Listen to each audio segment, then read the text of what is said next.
What is up, guys, and welcome to the Meeple Minded podcast, the podcast where we talk all things tabletop gaming. My name is Jason. And I'm James. How are you doing this week, James? Not too bad, buddy. Good. I'm chipper today. I'm very chipper. I don't know why. I'm in a really good mood. Because we've just played a game. Oh, yeah, that's probably what it is. I'm thinking we should probably do that every time because I seem to be in a much happier mood. Might give these games half a chance when if we do that. How are you anyway this week, James? What have you been up to? Oh, not a lot, mate. Usual. Yeah, nothing different. No. The lives we live. I know. Honestly. I bet all the listeners just envy our work, play a few games a week, and then and then talk to each other with a microphone. Yep. And pretty much when the microphones aren't here, we just don't really talk to each other. Well, we'll go out. Yep. But then we weirdly don't talk to each other all that much. So No, because we get a week's worth of conversation in here. we do. It's an hour. That's more than enough of talking to James. Yeah, I don't know. Tell me about it. I don't know. I don't know envy you. I don't know how you put up with it, mate. Yeah, I feel sorry for you. You got to talk to me for an hour. That's really bad. But yeah. So work's been all right for you this week? Yeah. Yeah, same old. I've had great fun driving around London the past couple of days when people have seemingly lost all faith in public transport because they all feel the need to drive now. Yet I'm driving past buses, they're empty, and by all accounts, the underground is pretty much empty most of the time. It's like, why are people suddenly not using public transport in London? I don't understand. Yeah. Is that an experience you've had when you've been to London? No, because I point blank refuse to drive. Well, yeah, that's fair. That's very fair. I wouldn't do it in my own car. Not that I have a car anymore, but... Yeah. No. Why? When there is a rapid transit system that can get you from one end of London to the other in, 45 minutes? Yeah, probably something like that, yeah. Why would you do the same thing in a car that will take Much longer. twice as long? Yes, if not longer. Yeah. Yeah, like from today, we're close to Gatwick Airport. It took me 3.5 hours to get to London, which without traffic should take about an hour. With normal traffic, an hour and a half to 2 hours. And yeah, it took me 3.5 hours. So today was a fun day. Yep. And yeah, the weather was quite hot again. So, and my aircon's not working properly. Oh, dear. Yeah. I don't feel sorry for you because I don't have it. No, well, yeah, true. You don't have to drive around a stuffy city. No. So I have no sympathy for you, much as you have no sympathy for me. No. But yeah, anyway, we had games night last night. We're back to recording on a Tuesday this week. Yes. Because you're going to try and earn some extra money later this week. Indeed I am. Like a crazy person. I know. Just think you're going to earn all that extra money and then the tax man's going to go, oh, thank you. Yeah. And take it It's all. fair. Yeah. Much like the bonus that I received today that I didn't even notice because the tax man basically went, oh, we'll have that. Yeah. So, yeah. He gets you every single time. Yeah, you can't get around them. No, I'm doing an extra shift to earn what I should be earning. Yes. If the tax man didn't dip his hand into my wage packet. Yeah. I love the logic, though, of I'm doing overtime. Why am I doing overtime? Is it for the joy of the job? No, it's because I need the money. And yet they're just like, oh, well, you clearly don't need that money because we're going to take it from you. It's not thanks. it's not even that one because it's sort of like, at least when you do overtime, it's taxed at the standard rate. The one that gets me is people who have a second job Yes. get super taxed on the second job. It's like, Yeah. who's taking out a second job for fun? If you're that in need of money that you've taken on a whole extra job. Yeah. It's the considerations I'm putting in because I've considered going for a second job myself recently to try and, just earn a tiny bit more to spend on games. Every time I look at it, it's like, it's not worth it because the second job will be completely wiped out by the tax. Yeah, exactly. It is crazy because you can, a little insight into how the UK tax system works is stupid. You can have a high paid job and pay quite high tax because you do pay more tax when you've got a higher paid job. However, you can do a minimum wage job and then a second minimum wage job, which is still considerably, let's say 10 grand a year less than that single high paid job. Yet you'll be paying more tax than the person that's earning 10 grand more than you. Yep. It's such a backward system. It is. It's like, if like I said, if you've had to take out a second job on top of your full-time job, that's the one that they should be, maybe we should go easy on that second one, because Yeah. no one, it's not like, it's like, you know what, I don't feel like I do enough work, Jason. I'm going to go out and take out another job. And so you should feel that way, James. So you should. Yeah. Second jobs. I understand why people want to do it, but I really don't understand why the government feel the necessity to penalise those Yeah, and then they hard-working people. and then they wonder why a lot of those traditional jobs that people do in second jobs are doing dodgy things like paying people cash in hand. Yes, exactly. Exactly. But anyway, let's not talk about tabletop job talk. Yes. That's 2 weeks in a row, James. Last week we talked about tabletop coffee, Yes. and now we've talked about tabletop job talk. Yeah. Someone should design a board game around the world of work. Yeah, indeed. It's just going to be a blank board with the words "you lose" on You it. lose, yeah. Didn't they do one of those a few years ago called the Game of Life? And it was just, you lose. You just lose. Yeah. Let's not talk about the dreaded M, because that's even worse. Yeah. But yes, we've been playing a game We have been this playing week, a because game. time has been of a premium this week, has it not? But it was a pretty good game, would you say? Yes, it was. Yeah. It was quite nice, because we got to sit down and actually play a game with our good friend Kiri. We haven't played a game with Kiri for quite some time. Kiri and John. Yes, and a newbie to this game as well. We played Dynagenics, James. One of my favourite games of all time. And I will always talk about Dynagenics. So, James, let's talk about Dynagenics. We played with the expansion. We did. Control Chaos expansion. How did you find last night's game? I lost. You did. Did you come last? Yes. You did. How the hell did you come last? Because John pipped me to the post with his Park of Mutants. Now, let's talk about that, because this is something new to both of us. Yep. Both of us avoid the mutants generally within the game. John dove in headfirst with the mutants, and only the mutants. Bar one point where I believe he created a Thesiosaurus, but only because he had a special ability or a card. Yep. I think it was a manipulation card that could then destroy a dinosaur to create 3 mutants. Yes. Because he took one look at the board and went, I want to fill it. Did he actually manage to do it? Yes, It was 12 he had spaces. all 12 mutants. If I'd been feeling particularly malicious, I was tempted to make a mutant just so he couldn't do it, because there are only 12. Yes, exactly. But it was a really interesting strategy to see. It was. I don't think it paid off, because I think he came third with and there was a considerable gap between him and you, I think, by the end of the game. Yeah, and I came second. Kiri came first. There was a considerable gap between me and Kiri as well. Kiri really pulled it out. Yeah. Kiri ran away with it at the end. Yeah, the end game scoring was what saved Kiri there. I managed to. I was clawing back that lead. Yeah. For the majority of the game, and right in that last round, I managed to get in line. Yeah. And we ended in line, but then end game scoring just went. Whew. The ironic thing being, I think that's the first game I've ever played where I've been in the first player position for most of the game. Yes, you were. Yeah. In the reputation track. Yeah, wasn't you? because I managed by sheer luck to get the T-Rex out on turn 2. Yeah, and then the last 2 rounds, I just blitzed the reputation. Yep. And just shot up on that. It's a shame you don't get extra points for reputation, because I would have done well with that. Yep. Although, how does John's strategy of all mutants compare to your normal strategy in this game, Jason, which I noticed you didn't do, which is all Gallimimus? Do you know what? I was planning to, but I only got 1.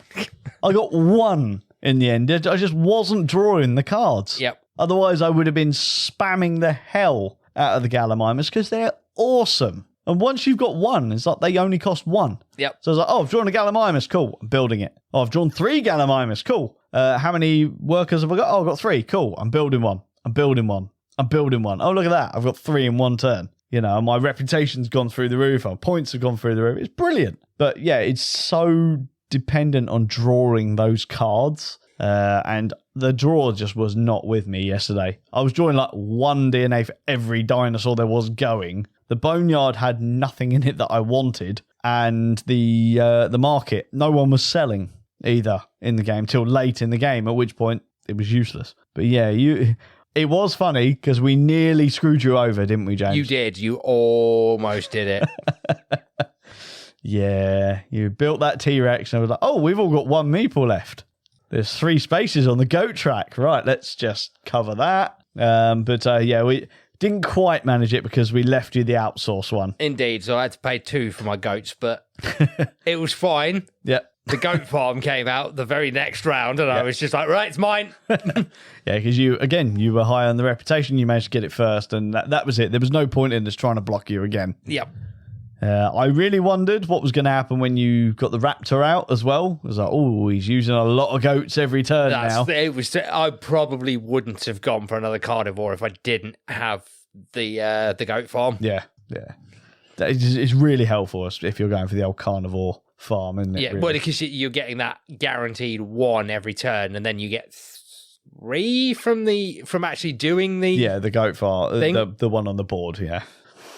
Yeah, it's great game. Like I said, I can talk about Dynagenics all day. It's not really right if we do, because we've done an episode on that in the past. When's the next expansion coming? See, they keep saying soon that it's only a mini expansion by all accounts. They've not announced anything else other than the fact that you can get a big box and a mini expansion. If you already own the stuff, that's going to be a set pledge level. But then there's going to be an all-in level where you can get the original game, Control Chaos, and the new expansion and the big box as one big thing. Because obviously there's people that love this game, they want this game, but it's not a retail game. You have to get it at crowdfunding. So it'd be interesting to see how much they do sell it for now. But I believe they're currently fulfilling their last game, Deep Shelf, I think it was called. And I believe the rumor is as soon as that's finished fulfilling, the next Dynagenics campaign is going to go live. So I'm very much looking forward to it because I need a big box. The stuff don't fit. And it's annoying. But yeah. What did you think of my new upgrades, James? I liked the stickers. Yeah? Why did the guests look like Dennis Nedry is the thing that I was going to...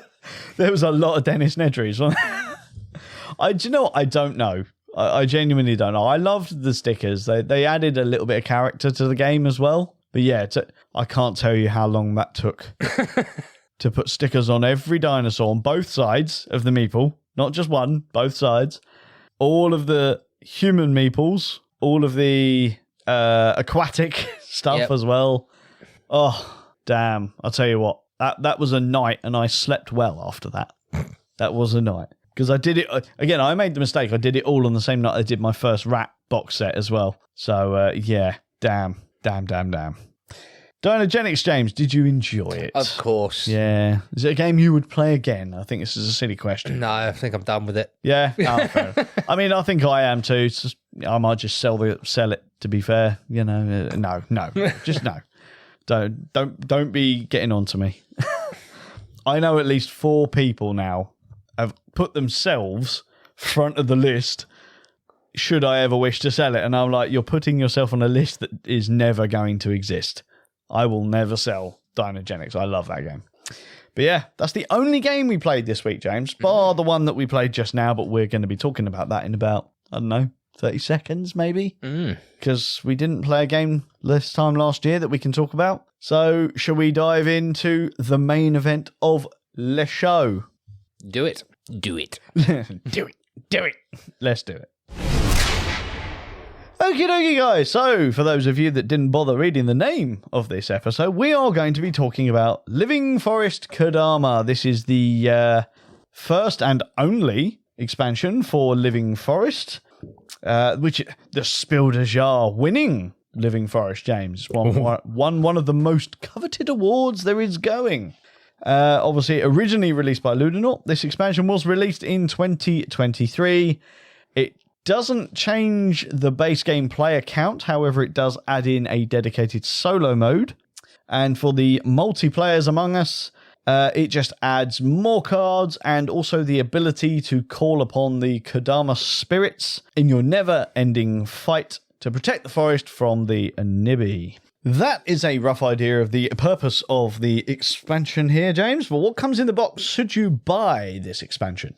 Okay, Jason, if you get this expansion, you will get 22 Kodama cards, 4 starting Kodama cards to go in each of the starting decks, 5 level 2 Guardian Animal cards, 5 level 3 Guardian Animal cards, 4 Forest Help mini individual boards, 1 Kodama board, 2 Caller Kodama rock tiles, 1 Anibi standee, 16 element tiles, 12 Kodama specific protective tree tiles, and another tree dispenser, I think we'll call it. Yeah, the stands that you put the trees on. Yep. And then an Anibi tile for the solo mode and an Anibi's Wrath token also for the solo mode. Okie dokie. Cool. So that's what comes in the box. This is about half the size of the original box that this comes in. Let's talk about the rulebook and the general setup of the game. I personally am obviously the one that owns this. I've learnt the extra rules. It gets to the point really, really quickly as to what's different about the game. You get a section telling you how the setup differs slightly, and then a few pages that just explains how the new stuff works. It's very to the point, nicely illustrated. There's a lot of text. I will say that there's a lot of text within the book, but I wasn't particularly put off because it's quite big font that's on here and it's very easy to read. And the solo mode that comes with it is a 2-page spread in this little rulebook, so it's not particularly difficult. I like the rulebook, very well written. The setup of the game, it's fair to say the original base game was a bit fiddly. Separating all the cards and putting things in the right place and stuff. This does add more to that, but not a noticeable amount. Maybe adds a couple of extra minutes setup time, so it's not the end of the world. James, you always get away with not doing these setups, don't you? Yeah. That's why you do it, isn't it? That's why you don't own more games. But yeah, so the setup's not too bad. The rulebook's pretty good. Would you say it's been an easy game to learn and teach and stuff? Yeah, I would actually. Yeah, cool. Let's talk about the components that come in it. The component. Yes. They're no different to the original, really, are they? Whole lot of punchboard. Whole lot of punchboard and some standard card stock. It's pretty simple. A couple of notes I would make on it is obviously the card stock, and you will have probably noticed this as well, James, is obviously the artwork is the same. Yes. As the original, same style. The Kodama spirits that are on the special Kodama cards, they're beautiful. They are. Very, very nice. I think one thing I would say, and I'm going to put this in a pro way, there's not too much stuff in this expansion. No, there isn't. No, there's some expansions out there, can't name a particular game off the top of my head, but they suffer from bloat. Yes, there's just so much stuff. And again, cluttering up the table, what we were talking about last week, ironically. This is not one of them, I would say. It all comes down. And that extra tree stand thing is quite handy because it keeps everything looking tidy. So anything you want to mention about the components, James? Anything that stood out to you? Aside from, as you've already mentioned, the Kodama cards themselves, which are beautiful. Mm-hmm. No, it's pretty comparable to the base game. Yeah. I would mention one more thing, and this will transition us nicely into the gameplay. And it is a bit of a con. One thing with this game is it is somewhat of a table hog, especially at the larger player counts, because it requires quite a large play area for when you're pushing your luck with the cards. Adding another board and extra trees takes up a surprising amount of space, because the new board with the spirits isn't really a small board. Yeah, I think if you struggle to have the base game out on the table, probably steer clear of the expansion, because you can't really condense it down any more than it already is. So that'll be my one con. What would you say, James? Because we've just had a 2-player game of this. Yeah, and it's a bit. It always does suffer when you get into those high player counts, like you said. When you're pushing your luck, if you get an especially good run of cards, you start encroaching on the player sitting next to you's play area. Yeah, exactly. Like, I'm pretty good towards the end of the game and mathing it out, and I usually manage to get my entire deck out in one way or another. And when you're doing that, there's cards everywhere. and you are usually encroaching on whoever is sitting next to you. So it's a bit of a table hog. Yes. Bit of a table hog. But let's talk about the gameplay, James, because that's what people want to know. What's new in this game? Do you want to take the first one? Okay, what's new? Let's pick something that's new. There is another standee. Yes. Chasing you round the little circle of doom. Yes. Oh, yes. The Inibi standee. We now have a physical representation of the Inibi in the game. Yes. How does that work, James? That's great fun, isn't it? Well, like in the base game, if you jumped over one of the characters, you got to steal one of their little tokens. If he jumps you, he sets the forest on fire. Yes. More fire. More fire. It's what we all want, isn't it, really? The forest to be on fire. But you don't get anything when you jump him. No. Which is a bit of a problem. Yeah. I do. I think that is a bit of a missed opportunity. I feel like he should have had a set of tokens. Yeah, something like that might have been quite cool, yeah. Like generic tokens in the middle of the table or something. Or you put out a fire. Yeah. When you jump him or something along those lines. That would be kind of cool. Would you say it really affects the game all that much, though, as the first thing? Yes and no. Okay. Pray tell. On the whole, it's usually all right, because if he jumps a character, because how many spaces he moves is dependent on the player count, and he moves if you buy Kodama cards. That's what triggers him to move. Yeah. So if you don't buy Kodama cards, he doesn't move.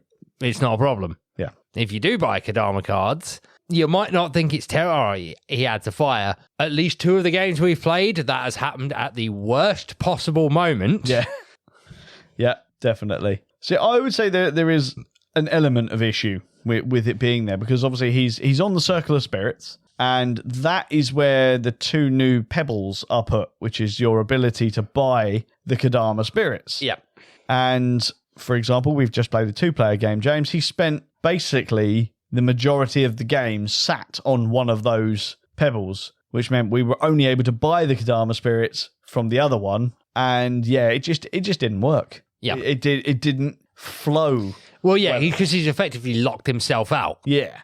Yeah. Now, we had a little conflab. As I genuinely feel the missed opportunity with that particular mechanism is, I think he should move as standard at least 1 per round. Yeah. I hasten to say I wouldn't want them to put a dice movement in there. No. It's always random moving per round. So I would say, no, he moves once per round. But I don't mind it as a new mechanism. I don't think it's particularly game-changing. I can't really say that I notice he's there the majority of the time. Yeah. But where he starts, I did think was a bit of a problem. In a 3 and 4 player game, doesn't matter too much. In a 2-player game, I believe it was a problem. Yeah, because he starts right behind one of the players. Yeah. Whoever's going last in the round, he starts 1 behind them. In a 2-player game, that means I'm over the other side of the board. And you went last in the last game. He never came anywhere near me. And instead, he kept leapfrogging with you and kept blocking out the stones and abilities that you were wanting to go for, whereas I'm sitting there hunky-dory going, yeah, I have no problem with this. This is great. So I don't think he should start right behind someone. No. He should start, in a 2-player game, he should start where the third person would start. Yeah, agreed. And like I said, add in that extra movement as well, because then it's not going to be always around whoever's in front of him. He's eventually going to leapfrog over and start moving forward. Yep. So that's one of the new things. We have the Kodama spirits. Let's be honest, the meat and veg of this expansion. They're not as game-changing as I thought they were going to be. No. If I'm honest. They're basically, air quotes, powerful cards that you can put in you can purchase them using your lotus flowers, which is great because it gives the lotus flowers a purpose other than a victory condition, which was in the base game a bit underwhelming because it was easier to go for the other 2. But now they've got a purpose. You kind of want to collect those lotus flowers. But obviously, as we were talking about just now with the Circle of Spirits, the only way you can purchase them is by landing on one of the stones in that circle, or there's, I believe, 1 card in the game. Yep. Which is, I believe, in the most expensive deck, which allows you to do that action as well. So I don't think I was expecting them to be a bit more game changing than they were. But how do you find them, James? Yeah, I mean they're nice. Having the bonuses for having them in your on show is pretty good. I think if you've got one on show, two on show, you get a fragment. Yep. Banana skin. A banana skin. Yep. As we call them, because that's what they look like. Yep. If you have 3, you get one of the little. It's like a one-use token, isn't it? Yeah. With some symbols on. Element tile. An element tile. Yeah.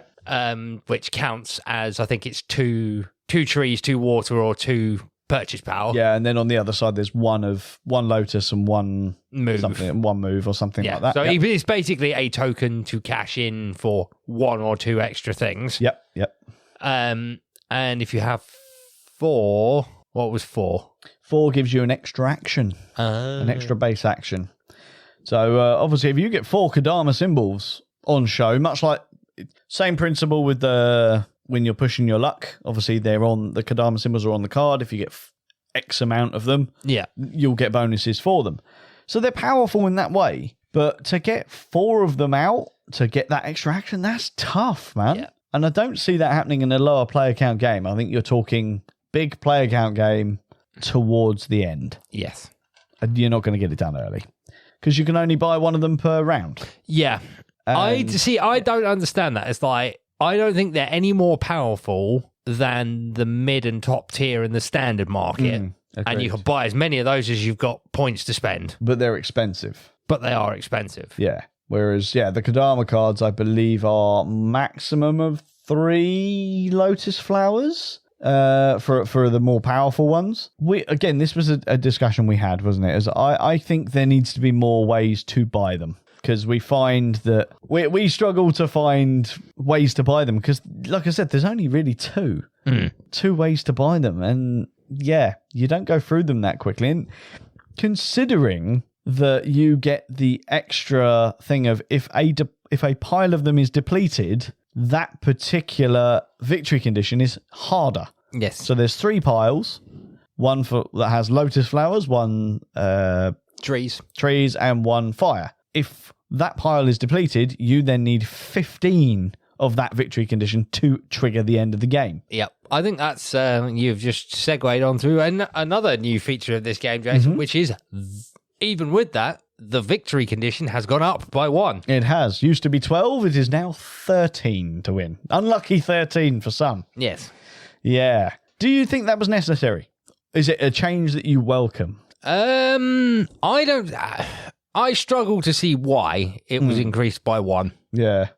I think I struggle to see it. However, I'm not complaining that it's there. No.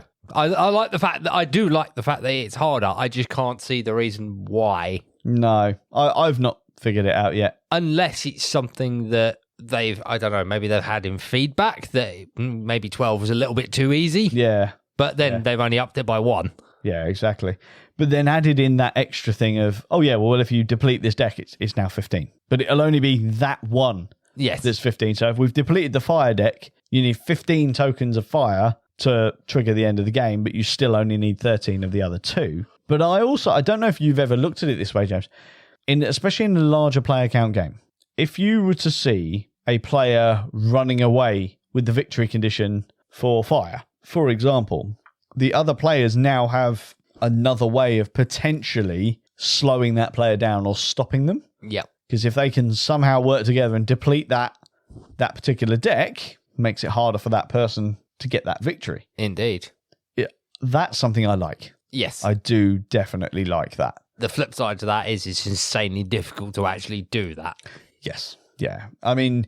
Well, you'd have to... Because there's only 2 of those stones available to buy. Someone would have to land on it and move off it effectively. Yeah, exactly. So it's not super great, but over a couple of turns, it could pay off. Yeah, it could. I just think by the time I don't think it's a viable strategy really, because by the time you realise that someone's running away with it, it might be too late to enact that strategy. Because like I said, you've spent a turn to move on to it. And unless you've got that able to take 2 actions, you have to wait till your next turn to move off it. Yeah, exactly. Well, let's speak about the ability to taking 2 actions, because that's one of the new things that we now see in the game. There's 5 cards in the game that I believe they're in the middle deck, if I remember correctly, where they allow you to take the same base action twice. Yes. Which is normally against the rules. And in the game we just played, James, it essentially won me the game. Yes. Because we had loads of fire, and I had a card that came out which allowed me to do the water action twice. And I basically put all of those out, and then the next round was... You actually hit 15 fire without the deck being depleted. Yes, indeed.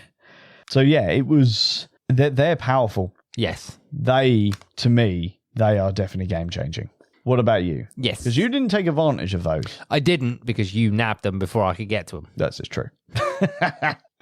Even though you were the one fueling the forest in that last game. I was. Yeah, all it seemed that I could do was buy cards, and it was like, I'm just handing this to Jason on a silver platter, because I've got enough to buy the cards, but then I haven't got the water to put out the fire that I'm creating. That was sort of the vicious circle, wasn't it? You were buying cards that had water, which means they were going on the top of your deck. But you were doing it so that they were always coming, the fire was there when it was me going first. So I was then putting all the fire out, and you had nothing to do but buy more cards.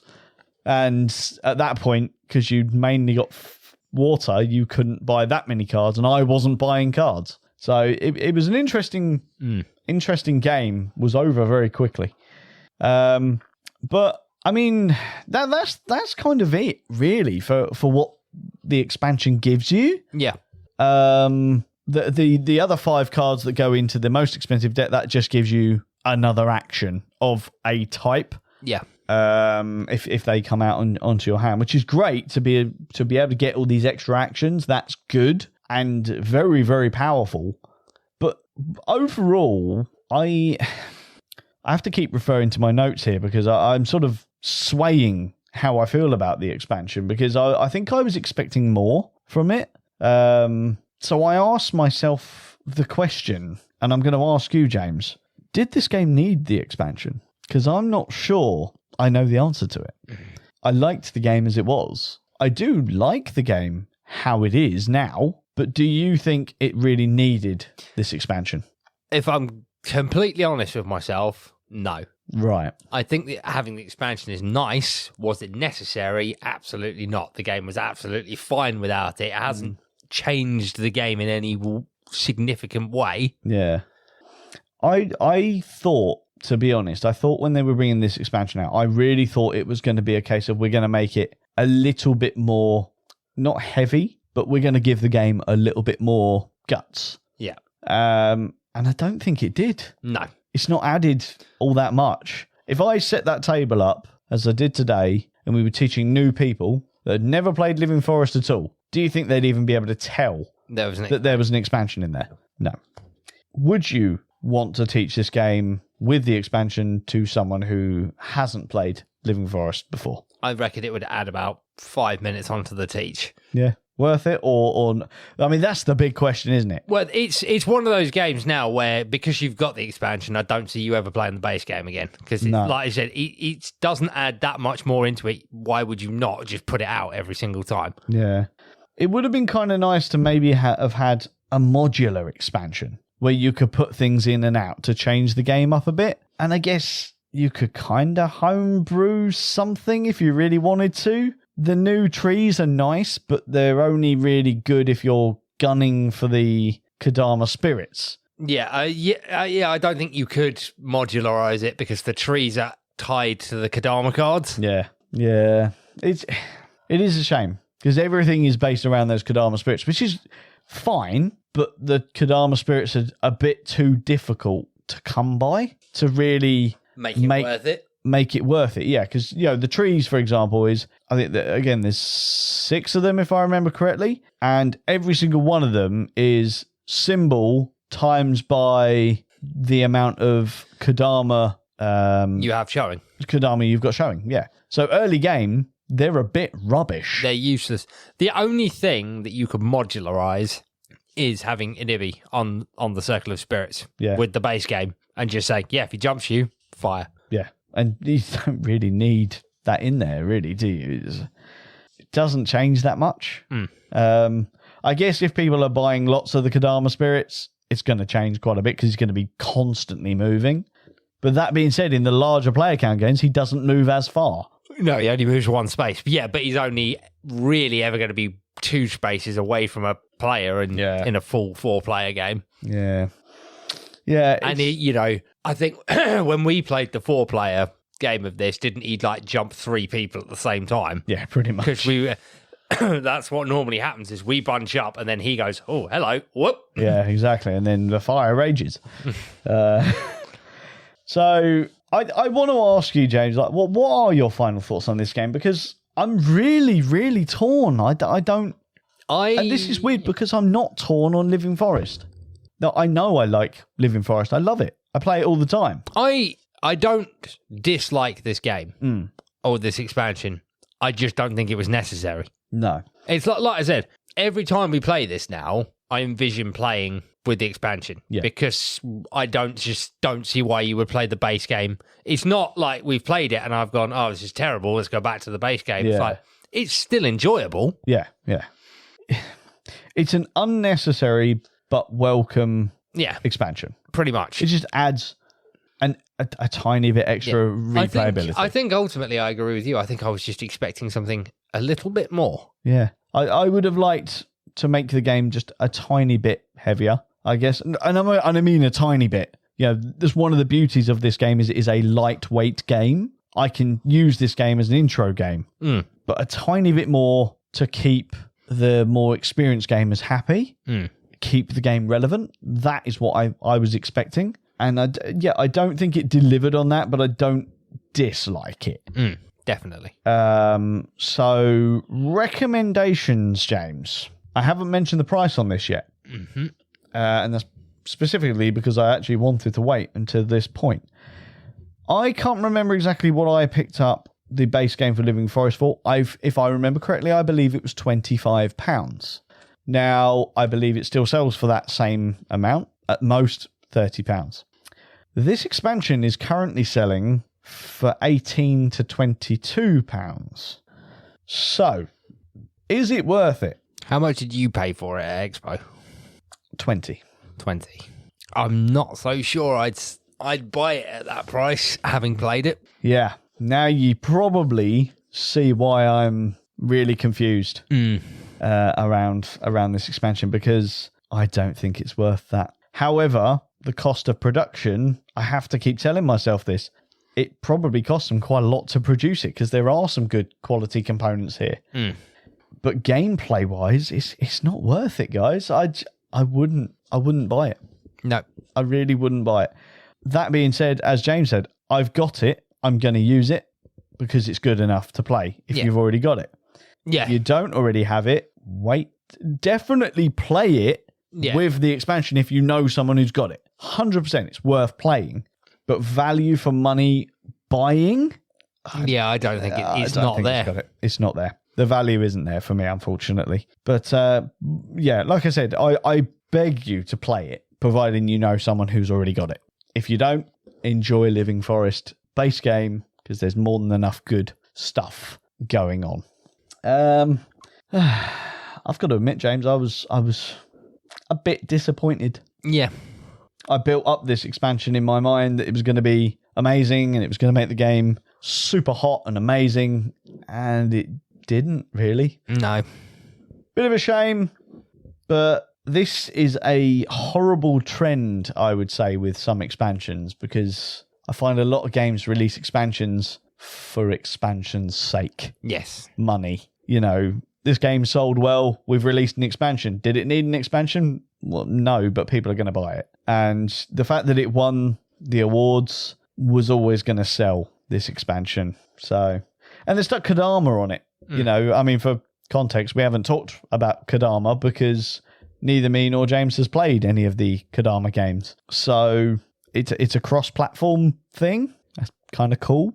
It made no difference to me, but maybe it will for someone else. I think if you're a solo player, this expansion is probably better because it comes with the solo stuff. So it does add a solo mode to Living Forest. So there's definitely value there.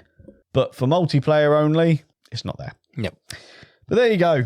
Living Forest, the Kodama expansion. James, I'm sorry that it wasn't as good as it should be. Well, I don't. You're apologising, Jason, like you had a hand in manufacturing. It's like you should do better, Jason. Well, this is the secret, mate. Like, people just didn't know that I actually own Ludonaute, and my constant money worries, they're all a lie. I don't own Ludonaute. Okay. We're not sponsored, obviously. But, yeah, Living Forest, Kodama. I think we're going to play it again, but I'm not going to rush this to the table again very soon, I don't think. Oh, well. Shall we head off for the evening, James? Let's do it. It's getting a bit hot in here. Till next week, guys. My name has been Jason. And I've been James. And you have been listening to the Meeple Minded podcast. Join us next week for more tabletop gaming goodness. Ta-ta and goodbye.